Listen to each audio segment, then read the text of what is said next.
भक्तों, ओम नमः शिवाय, श्री शिवाय नमस्तुभ्यम, जय श्री महाकाल। भक्तों, जैसे कि आप सबको पता है कि बैसाख का मास चल रहा है और 20 तारीख मतलब कल के दिन प्रदोष काल का व्रत आ गया है। जी हाँ भक्तों, जितनी भी माताएं, जितनी भी बहनें कल के दिन व्रत रहती हैं, गुरुदेव जी उनके लिए बहुत सुंदर से उपाय लेकर आए हैं। जी हाँ भक्तों, जितनी माताएं व्रत रहती भी हैं, जितनी माताएं व्रत रही भी रहती हैं, अगर वो कल के दिन गुरुदेव जी के बताए गए उपाय को कर लेती हैं, उनके घर में जो भी व्यक्ति बहुत ज्यादा बीमार है या जो आपका बच्चा है बिल्कुल बात नहीं मानता, उसके नंबर कम आते हैं, आपका पति कहीं बिजनेस स्टार्ट करना चाह रहा है और उसको लगता है कि मैं इस नौकरी को छोड़ के इस बिजनेस में आगे जाऊंगा तो मैं बहुत ज्यादा नाम रोशन कर पाऊंगा, या आपके घर की जो बरकत है वो रुकी हुई है, लक्ष्मी नहीं आती है, धन आता है लेकिन टिकता ही नहीं है, कर्जा बहुत ज्यादा बढ़ गया है, ये सारी समस्याओं का हल कल प्रदोष काल के दिन आपको करना है। वो सारी की सारी समस्याएं आपकी जड़ से समाप्त हो जाएंगी।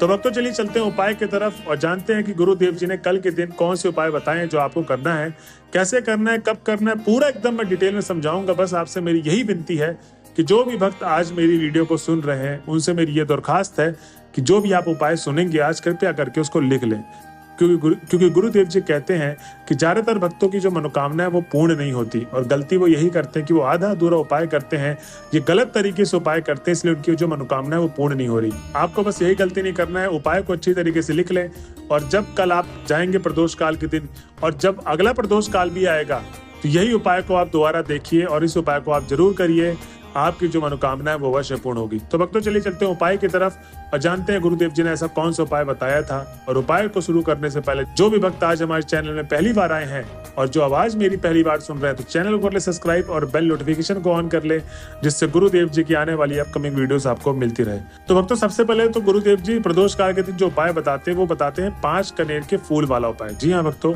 गुरुदेव जी कहते हैं कि जिनके जीवन में बहुत ज्यादा कर्जा हो गया है, बहुत ज्यादा धन की कमी रहती है, या मैंने जैसे आपको समस्या बताई थी कि आपके घर का कोई भी सदस्य, आपके पति या कोई भी व्यक्ति जो बिजनेस स्टार्ट करना चाहते हैं, दुकान स्टार्ट करना चाहते हैं, उनके लिए उसको पैसा चाहिए, धन चाहिए और वो चाहे कि अगर हम धंधा स्टार्ट भी कर ले तो हमारा जो धंधा है वो चले, उसकी बरकत के लिए आप लोग मनोकामना पूर्ति का ये उपाय कर सकते हैं। तो जो ये 5 कनेर फूल वाला उपाय है, इसमें आपको करना यह है कि सबसे पहले तो आपको पीले कलर के कनेर का फूल चाहिए। जी हाँ भक्तों, 5 फूल, जैसे मैंने बताया 5 फूल कनेर के फूल चाहिए आपको और जो ताजे हो, कहीं से कटे पिटे खंडित ना हो। अब आपको कल के दिन चले जाना है शिव जी के मंदिर पे। जो समय होगा उपाय करने का वो सुबह 6 बजे से 8 बजे के बीच में आपको उपाय को करना है। अब आपको सबसे पहले शिव जी के मंदिर में चले जाना है। सबसे पहले तो आपको 7 से 10 मिनट भगवान भोले बाबा की आराधना करनी है। क्या करना है? 7 से 10 मिनट भगवान भोले बाबा की आराधना करनी है। जो भी भक्त मेरे चैनल में पहले से जुड़े हुए हैं तो मैं उनको बताता हूँ और जो नए हैं मैं उनको भी बता दूं कि 7 से 10 मिनट भगवान भोले बाबा की आराधना क्यों करते हैं। क्योंकि आप जब उपाय करने के लिए गए हैं तो किस मन से गए हैं, क्या विचार चल रहा है आपके मन में, कुछ भी नहीं पता। आपका मन शांत है या अशांत है, कुछ भी नहीं पता, बस आप सीधा उपाय शुरू कर देते हैं। ये गलत तरीका है। आपको करना यह है कि जब भी आप भगवान भोले बाबा के मंदिर में जाएं और कभी भी कोई भी उपाय करने जा रहे हैं तो सबसे पहले आपको 7 से 10 मिनट आराधना करनी है। जब आपका मन एकदम शांत हो जाएगा भगवान का नाम लेते लेते और आपका मन एकदम चित हो जाएगा, कोई भी दिमाग में शंका नहीं होगी, विचार भी नहीं चल रहे होंगे, तो जो भी आप मनोकामना पूर्ति का उपाय भगवान भोले बाबा के सामने करेंगे, सच्चे मन से की गई मनोकामना आपकी भोले बाबा तक जरूर पहुंचेगी और जो आपकी मनोकामना अवश्य पूर्ण होगी। तो भक्तों, इसके पीछे यही लॉजिक है कि आपको 7 से 10 मिनट भगवान भोले बाबा की आराधना करनी है। अब जब आप आराधना कर लेंगे तो सबसे पहले जो मैंने 5 कनेर के फूल बोले थे, आपको अपना मुख उत्तर दिशा की तरफ करके शिवलिंग के सामने खड़े हो जाना है। जो आपका मुख होगा, चेहरा होगा, वो उत्तर दिशा की तरफ होना चाहिए और शिवलिंग के सामने आप खड़े हो जाइए। अब भक्तों, सबसे पहले तो आपको ये जो 5 कनेर के फूल है वो शिवलिंग के अलग अलग जगह पर अर्पित करना है। कौन कौन सी जगह है उसको क्रमांक वाइज लिख ले और वैसे ही आपको अर्पित करना है। ये नहीं कि पहले दूसरा तीसरा मिक्स कर दे, जैसे जैसे मैं आपको बताऊंगा।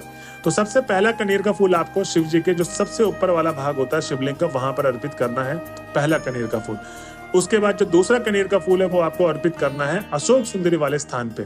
अब जिन भक्तों का अशोक सुंदरी का स्थान नहीं पता तो उनको मैं बता दूं, दाहिने हाथ में अशोक सुंदरी का स्थान होता है। और उसके बाद जो तीसरा कनेर का फूल अर्पित करना है वो करना आपको हस्त कमल में। हस्त कमल के बाद आपको चौथा फूल अर्पित करना है गणेश भगवान पे। अब गणेश भगवान की जगह जिन भक्तों को नहीं पता मैं बता दूं, बाएं हाथ में है। जैसे दाएं हाथ में अशोक सुंदरी का स्थान है वैसे बाएं हाथ में गणेश जी का स्थान रहता है, ठीक।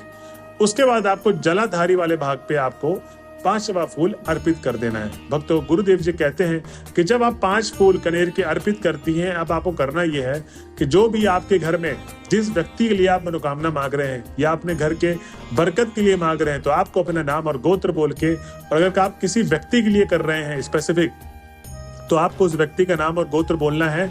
और उसके बाद जो भी समस्याएं हैं जीवन में, जैसी भी समस्याएं चल रही, जिस समस्या को लेकर आप महादेव के सामने आए हैं और गए हैं उनके पास, वो आपको सारी समस्याएं बोल देनी है और उसके बाद आपको अपनी मनोकामना मांग लेनी है। भक्तों, गुरुदेव जी कहते हैं कि जो भी भक्त मेरे बताए गए उपाय को प्रदोष काल के दिन, कल के दिन मतलब ये उपाय कर लेता है, तो उसकी जो भी मनोकामना है, जैसी भी मनोकामना, वो सारी की सारी मनोकामना आपकी भगवान भोले बाबा अवश्य पूर्ण करेंगे।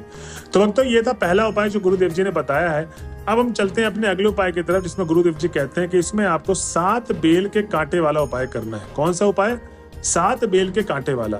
अब ये जो कांटे वाला उपाय, इसमें गुरुदेव जी कहते हैं कि आपके बच्चे के जीवन में कोई बहुत ज्यादा गलत आदतें चल रही हैं या आपके बच्चा नंबर अच्छे नहीं लाता है, तो आपके जीवन में कोई ना कोई ऐसी बाधा आती रहती है, आपके जीवन में कभी भी खुशी रहती नहीं है, खुशी आती है पल भर के लिए और चली जाती है, और दुख बहुत टाइम के लिए रहता है।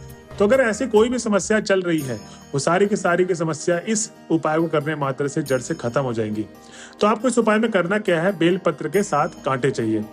अब 7 कांटे जो आप लेंगे, तो ध्यान रहे आप अपने बच्चों को ना भेजे कांटे तोड़ने के लिए, कोई घर का बड़ा ही जाए, जिसको उपाय करना है वही जाए, क्योंकि गुरुदेव जी कहते हैं कि जो बेलपत्र के कांटे होते हैं उसका घाव बहुत ही गहरा होता है, तो बच्चे अगर गलती से लगवा भी लिए तो उनको बहुत ज्यादा चोट आ सकती है। तो आपको ये काम नहीं करना है।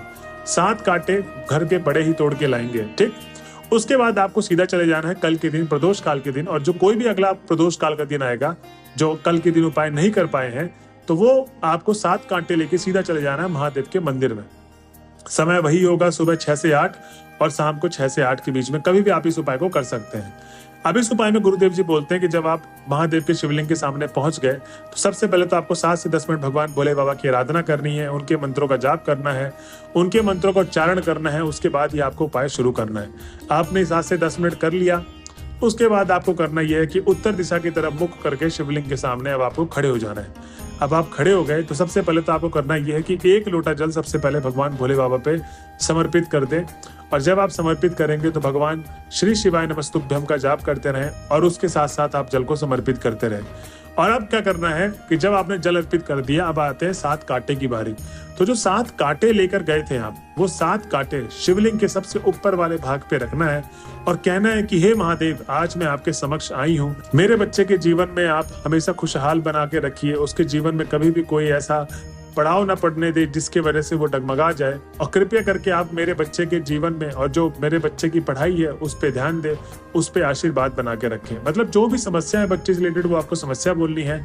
और जो आपको अपने जीवन से रिलेटेड समस्याएं हैं, आपके जीवन में दुख आता है, खुश 2 पल के लिए आता है, दुखी जीवन भर के लिए रहता है, जो भी समस्या है, मतलब कुल मिला के वो आपको सारी की सारी समस्या महादेव के सामने बोलनी है। और उसके बाद आपको अपनी मनोकामना मांग लेनी है भगवान भोले बाबा से, जो भी आप चाहते हैं, और उसके बाद अपने घर की तरफ आ सकते हैं। भक्तों, गुरुदेव जी कहते हैं कि जो भी भक्त 7 कांटे वाला उपाय इस तरीके से कर लेता है, उसकी जो भी मनोकामना है, जैसी मनोकामना, वो अवश्य भोले बाबा उसकी पूर्ण करते हैं। तो भक्तों, ये थे 2 उपाय आज के प्रदोष काल में जो आपको करने हैं कल के दिन। और अगर आप वीडियो के लास्ट तक आ गए हैं तो श्री शिवाय नमस्तुभ्यम लिखना ना भूलें। मिलते हैं अगले वीडियो में, जब तक के लिए बने रहे हमारे चैनल में। हर हर महादेव।